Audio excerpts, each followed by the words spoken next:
Hello everyone, it's your turn पर आपका स्वागत है। सुपर टेट के लिए सामाजिक अध्ययन और पर्यावरण अध्ययन का जो वीडियो हम लगातार आपके लिए लेकर आ रहे हैं, उसी सीरीज़ में आज हम आपके लिए लेकर आए हैं अफ्रीका महाद्वीप पर चर्चित वीडियो। आज हम पढ़ेंगे अफ्रीका महाद्वीप के बारे में, जिसमें हम शुरुआत करेंगे अफ्रीका महाद्वीप के मानचित्र से। आइए देखते हैं अफ्रीका महाद्वीप के मानचित्र में हमें क्या क्या दिख रहा है। अल्जीरिया, जो कि सबसे बड़ी कंट्री आपको यहाँ दिख रही है, Libya, Niger, Mali, Chad, Nigeria, Sudan, South Sudan, Egypt, Ethiopia, Kenya, Somalia, Tanzania, साथ ही बहुत सारी आपको कंट्रीज़ यहाँ दिख रही हैं टोटल में। जो इनका हम अगर नंबर लिखें तो ये हैं टोटल 54 कंट्रीज़ अफ्रीका में। आगे देखते हैं अफ्रीका में कुछ महत्वपूर्ण तथ्यों को। मानव उत्पत्ति का केंद्र अफ्रीका को माना जाता है। तो मानव जाति का केंद्र कहाँ किसको माना जाता है? अफ्रीका महाद्वीप को माना जाता है। यही कारण है कि अफ्रीका महाद्वीप को क्रैडल ऑफ ह्यूमन काइंड या फिर क्रैडल ऑफ मैनकाइंड कहते हैं, यानी कि मानव जाति का पालना। किस महाद्वीप को कहते हैं? अफ्रीका महाद्वीप को। यहाँ की अधिकांश जनसंख्या नीग्रिटो प्रजाति की है, जो यहाँ के मूल निवासी हैं। तो अफ्रीका के मूल निवासी कौन सी प्रजाति है? नीग्रिटो प्रजाति है। अफ्रीका क्षेत्रफल तथा जनसंख्या, क्षेत्रफल और जनसंख्या दोनों की दृष्टि से विश्व का दूसरा सबसे बड़ा महाद्वीप है। ध्यान रखने वाली बात है कि दूसरा सबसे बड़ा महाद्वीप है, जनसंख्या की दृष्टि से भी और क्षेत्रफल की दृष्टि से भी। हम महाद्वीपों को ऐसे ही स्टडी करते हुए चल रहे हैं। अगर आपने इसके पहले के वीडियोस देखे होंगे तो हम सबसे पहले क्षेत्रफल के आधार पर सबसे छोटे से बढ़ते हुए क्रम में महाद्वीपों को स्टडी कर रहे हैं, जिसमें आज हम अफ्रीका महाद्वीप के बारे में पढ़ रहे हैं। अफ्रीका महाद्वीप की स्थिति देख लेते हैं। इसके उत्तर में भूमध्य सागर है, उत्तर पूर्व में लाल सागर, पश्चिम तथा दक्षिण पश्चिम में अटलांटिक महासागर तथा पूर्व में हिंद महासागर स्थित है। ये इंपॉर्टेंट है। किसी भी महाद्वीप के चारों तरफ कौन से सीज हैं, कौन से ओशंस हैं, कौन सी कंट्रीज़ उसको किसी दूसरे कॉन्टिनेंट से कनेक्ट कर रही है, कौन सी जल संधि है या कौन सी स्थल संधि है, ये सभी आपको याद रखने हैं। तो देखते हैं, अफ्रीका महाद्वीप के उत्तर में है भूमध्य सागर, उत्तर पूर्व में लाल सागर, पश्चिम तथा दक्षिण पश्चिम में अटलांटिक महासागर, साथ ही पूर्व में हिंद महासागर है।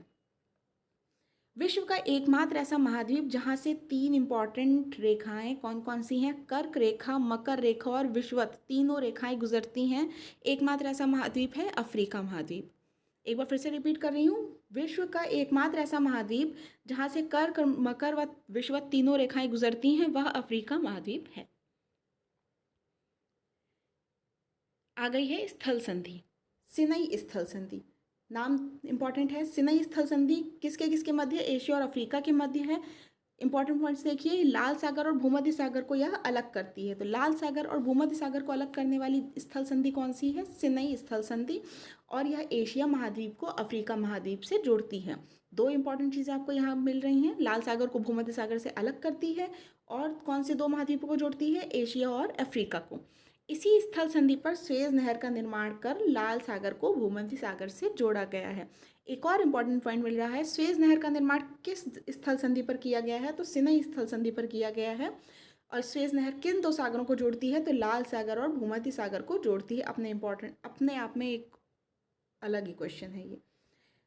अफ्रीका महाद्वीप को यूरोप महाद्वीप से जिब्राल्टर जल संधि अलग करती है। जिब्राल्टर जल संधि अगेन वेरी इंपॉर्टेंट पॉइंट। किसको किसको अलग करती है? अफ्रीका महाद्वीप को यूरोप महाद्वीप से अलग करती है। अफ्रीका को पठारों व मरुस्थलों का महाद्वीप भी कहते हैं। तो पठारों व मरुस्थलों का महाद्वीप किसे कहते हैं? अफ्रीका महाद्वीप को कहते हैं। अफ्रीका के उत्तरी क्षेत्र में विश्व के सबसे बड़े मरुस्थल सहारा मरुस्थल तथा दक्षिण क्षेत्र में कालाहारी मरुस्थल का विस्तार पाया जाता है। तो विश्व का सबसे बड़ा मरुस्थल कौन सा है? सहारा मरुस्थल है। कहाँ पाया जाता है? अफ्रीका में, ये हम सबको पता है, लेकिन किस क्षेत्र में? उत्तरी क्षेत्र में पाया जाता है। तो अफ्रीका के दक्षिणी क्षेत्र में कालाहारी मरुस्थल पाया जाता है। ग्रेट रिफ्ट वैली कहाँ स्थित है? अफ्रीका में ही स्थित है। देखिए, जितने भी इंपॉर्टेंट नाम है, जितने भी इंपॉर्टेंट पॉइंट्स हैं, ये सारे आपको कॉन्टिनेंट वाइज, यानी कि महाद्वीप, कौन से महाद्वीप में कौन सी इंपॉर्टेंट चीज़ पड़ती है या कोई भी चोटी पड़ रही है, वैली पड़ रही है, वो सब आपको हर महाद्वीप के बीच में बताए गए हैं। ऐसे ही यहाँ हम देख रहे हैं ग्रेट रिफ्ट वैली कहाँ है? अफ्रीका में ही स्थित है।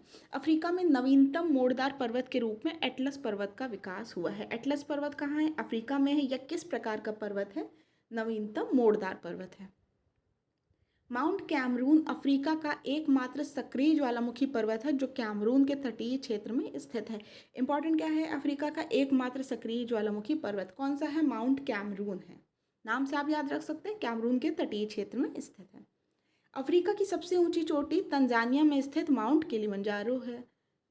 तो अफ्रीका की सबसे ऊंची चोटी कौन सी है? माउंट किलिमंजारो है। या कहाँ स्थित है? तंजानिया में।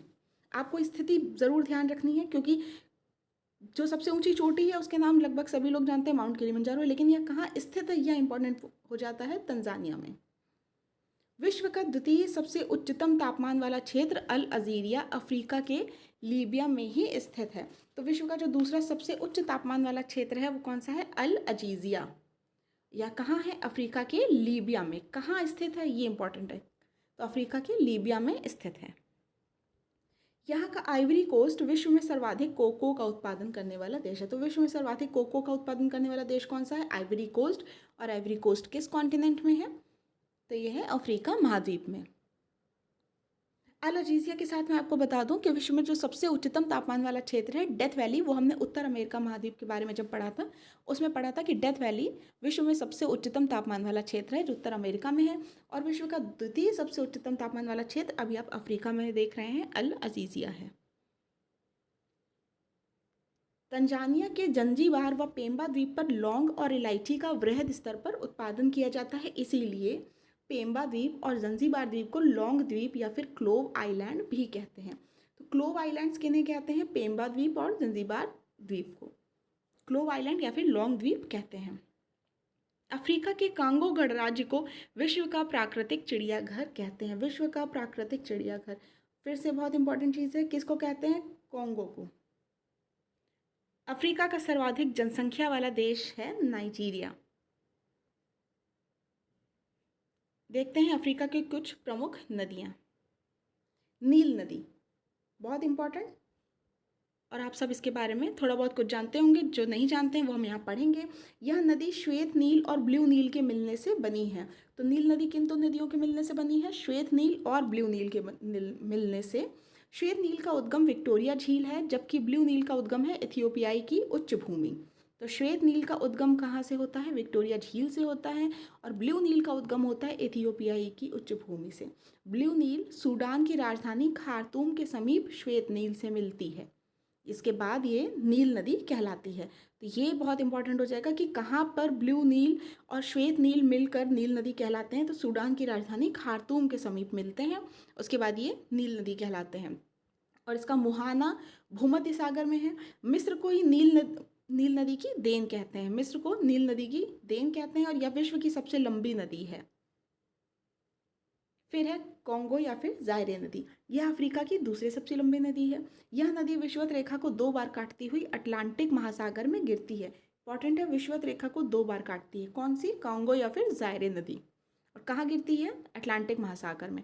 इस नदी बेसिन के विषुवत रेखीय क्षेत्र में विश्व के सबसे छोटे कद वाली प्रजाति पिग्मी रहती है। तो विश्व के सबसे छोटे कद वाली प्रजाति कौन सी है? पिग्मी है। कहाँ रहती है? कॉन्गो या फिर जायरे नदी बेसिन के विषुवत रेखीय क्षेत्र में। फिर है जाम्बेजी नदी। यह नदी जाम्बिया व जिम्बाब्वे की प्राकृतिक सीमा बनाती है। और विक्टोरिया जलप्रपात बहुत इंपॉर्टेंट, कहाँ स्थित है? जाम्बेजी नदी और जाम्बेजी नदी जो जिम्बाब्वे और जाम्बिया की प्राकृतिक सीमा बनाती है वहाँ पर। ऑरेंज नदी, यह नदी दक्षिण अफ्रीका व नामीबिया की सीमा बनाती है, और इसी नदी पर दक्षिण अफ्रीका का ऑग्रेबीज जलप्रपात स्थित है। नेक्स्ट है नाइजर नदी। यह माली में अंतःस्थलीय डेल्टा तथा नाइजीरिया में तटीय डेल्टा बनाती है। और इस नदी को क्या कहते हैं? पाम ऑयल रिवर कहते हैं, क्योंकि पाम ऑयल का उत्पादन इसके आसपास के क्षेत्रों से बहुत ज़्यादा होता है, इसलिए इसको पाम ऑयल रिवर कहते हैं। नेक्स्ट है वोल्टा नदी। इस पर आकाशोम्बो बांध का निर्माण किया गया है। आकाश नहीं होगा, ये यहाँ गलत टाइप हो गया। इस पर आकाशोम्बो बांध का निर्माण किया गया है, और इससे निर्मित जलाशय को वोल्टा झील कहते हैं, जो अफ्रीका का सबसे बड़ा कृत्रिम जलाशय है। तो अफ्रीका का सबसे बड़ा कृत्रिम जलाशय कौन सा है? वोल्टा झील है। और यह कहाँ निर्मित होता है? किससे निर्मित जलाशय को कहते हैं? आकाशोम्बो बांध के निर्मित जलाशय को। नेक्स्ट आती है लिम्पोपो नदी। यह नदी मकर रेखा को 2 बार काटती है। आपको यहाँ साथ ही में दिख रही है कॉन्गो या फिर जायरे जो विषुवत रेखा को 2 बार काटती है, और लिम्पोपो जो मकर रेखा को 2 बार काटती है।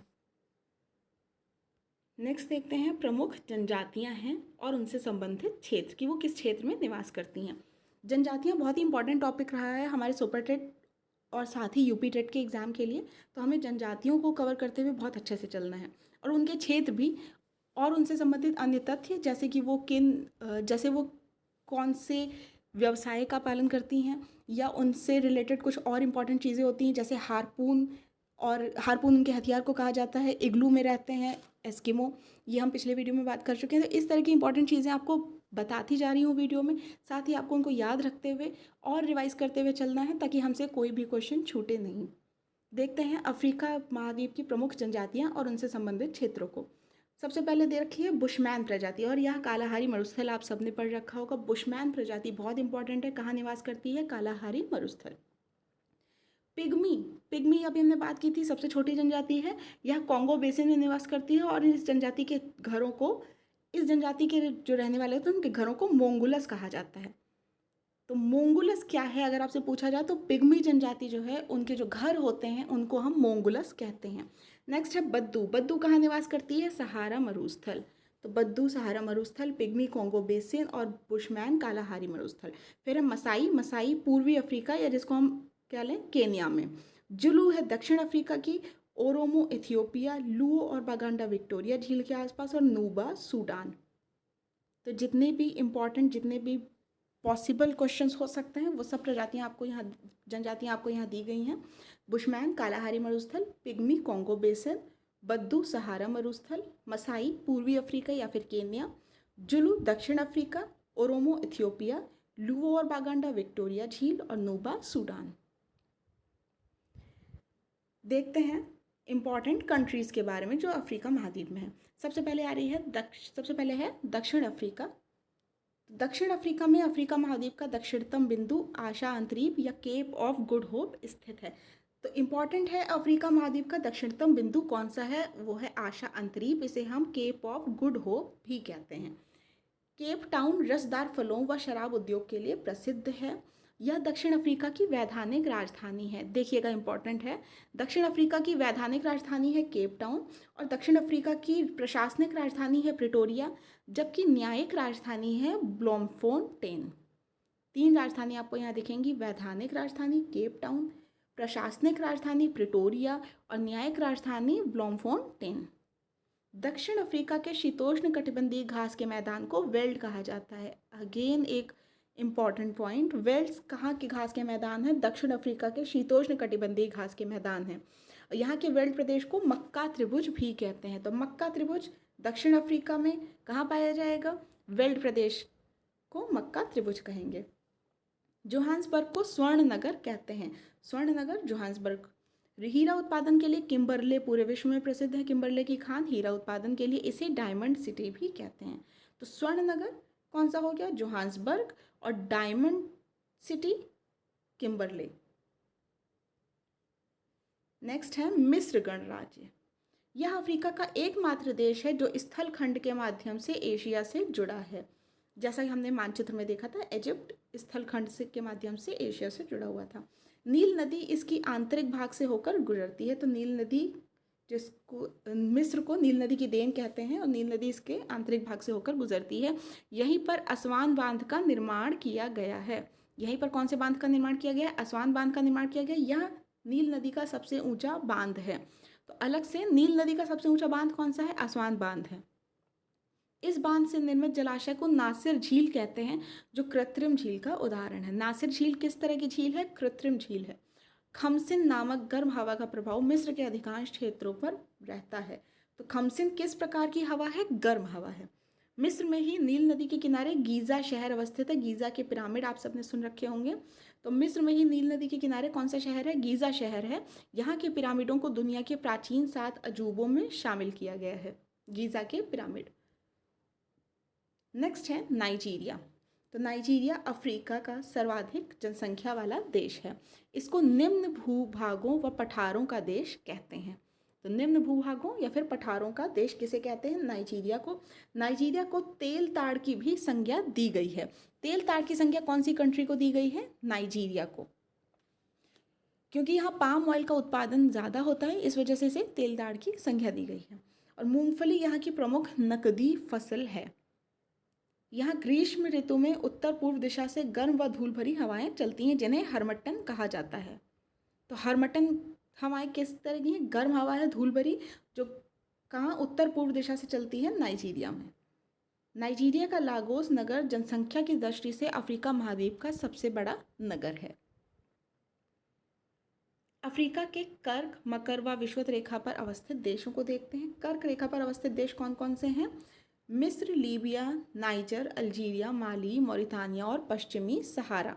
ये हैं कर्क रेखा पर अवस्थित अफ्रीका के देश। ये पूर्व से पश्चिम के क्रम में हैं।